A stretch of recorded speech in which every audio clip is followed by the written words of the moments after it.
Alright guys, what is up? And I actually want to do something that I haven't quite done yet in this whole entire game of Black Ops 2 since it's been released.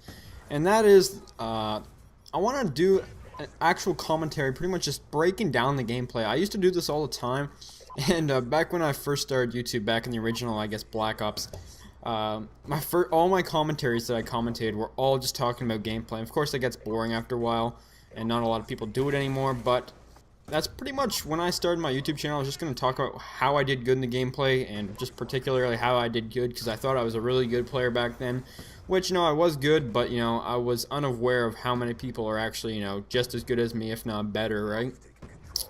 So, let's get into this. This gameplay, I'm running some pretty high streaks. Don't really recommend this, especially on a map like Hijack, because they can flip behind you so easily, and sometimes you just don't have a chance whatsoever.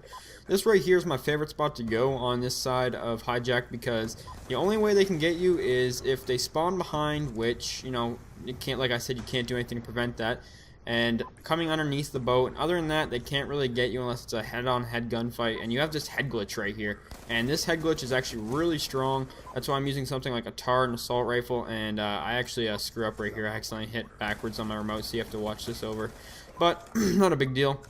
I steal a care package stealth chopper there, kind of ignorant, but I don't think anyone's picking it up.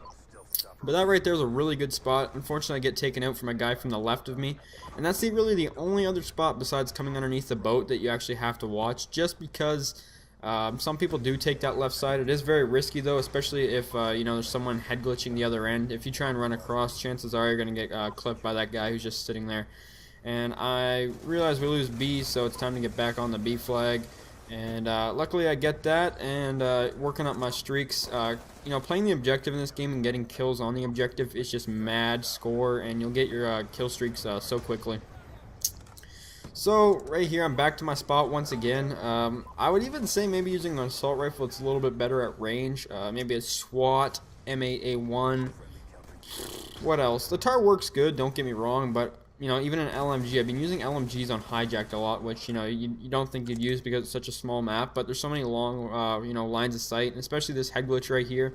And yes, this is extremely campy, I do realize that, but this is just, how I did good this particular game. I don't do this every single game. I actually like to run around with SMGs a lot on this map as well, but, that's not really skill, that's more just kind of, moving from cover to cover, trying to, not get killed, I guess, but, this right here, the strategy usually works out. Sometimes you don't get a lot of kills, but luckily I actually got a streak put together, and I guess with high streaks like I'm running, it's high risk, high reward. So I'm using the VSAT, the Lodestar, and the VTOL warship. So right here, you can see me just checking on my Betty. If the Betty blows up, or the guy doesn't die from it, I go and check it right away. So pretty much while you're sitting here, all you have to do, like I said, is besides to my left and behind me, all you have to do is pretty much sit here, watch the top of their deck, watch the front entrance of the boat, and, other than that, there's not really much place they can come from me unless they come from the right side, which is really risky for them. Plus, I'm running a full team of 6, so chances are they won't get that far up. But if you are trying to do this with randoms, it might not work just because they might be flipping spawns, they might be, not doing their job. So pretty much any gameplay where I recommend things, I try and recommend them running in a party of at least 4. Especially in a game like this where Black Ops, I feel like it's really hard to do well in if you're not in a party. Just for some reason this game, I did good in the other games, not running in parties, but something about this game, it feels like you need a party.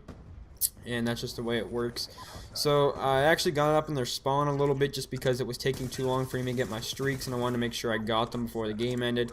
So I got my VSAT right here. And I realized because that guy triggered my Betty and it got a hit marker, so I went and checked on the ladder right away.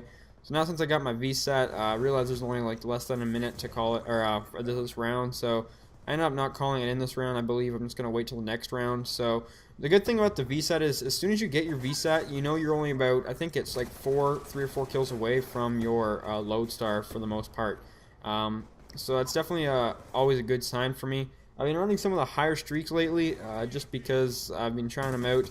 I've been using only really, really low streaks, just to help level up and do all that stuff, help be a team player, but I'm starting to use the higher ones just because that's what I kind of do that in every Call of Duty. I always use the low ones when the game first comes out, and then as the game kind of escalates, it ages a bit, I end up using the higher ones and stuff like that. So I end this round with only I think under 2 deaths, and I'm not sure how many kills I have, but you know, I'm cycling through my kill streaks right about now. I'm actually 15-1, which actually is pretty good.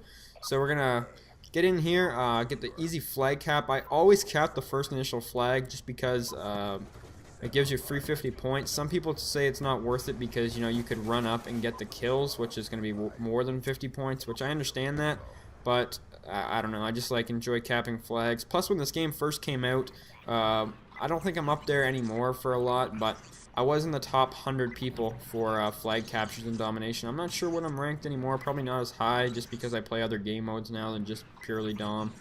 But you know, the Lodestar, we're speeding that up, and the VTOL, because, you know, we've all seen them a million times. And now since I've got my kill streaks, I can kind of just relax a little bit. I've gotten enough kills for the game, especially because this VTOL and Lodestar do pretty good for the most part. The VTOL is definitely really powerful on this map, but I feel like it gets shot down a lot as well, something that the Lodestar doesn't always get shot down. I don't know. I'm still trying to figure out which streaks, for at least the high ones, work best for me. I just cut out a death right there because it's me just sitting around for like 2 minutes and then finally dying. It was really boring, so I just cut that out. So all you guys missed there was just one quick death. Now, approaching this side is a lot different because there's not as much cover. You can't sit back on this side because there's not really a head glitch. And you pretty much need to move up to this part of the boat, at least the front of the, you know, the other side of I guess I don't know what to call it, like the building or like the inside area. So I pretty much either head glitch this left side right here on the podium or the right side on the podium there. So you guys, you have to realize they put these things here for a reason that I'm head glitching. You know, they're not just there for looks. They're there for, you know, to spawn trap pretty much. That's all it is there for, you know. So take advantage of these things. They work on either left or right. The only thing I don't like about the spot is that they can flip behind you fairly easily, and there's not a whole lot of cover like there was on the other side. And they can come out right from the front door. And I don't like that either because if they come out through that front door, you're pretty screwed. So you guys see me putting a Betty there a lot, but, you know, it doesn't always work. But anyways, guys, this is how I approach hijack domination most of the time. Hopefully you guys enjoyed the video. I'm just going to cut out the last little bit because the enemy team pretty much leaves at the end. But you guys are going to see my final score here, and this is how I do approach hijack quite often. This is usually how I do pretty good, 54-3. Hope you guys enjoyed the video. Have a nice day.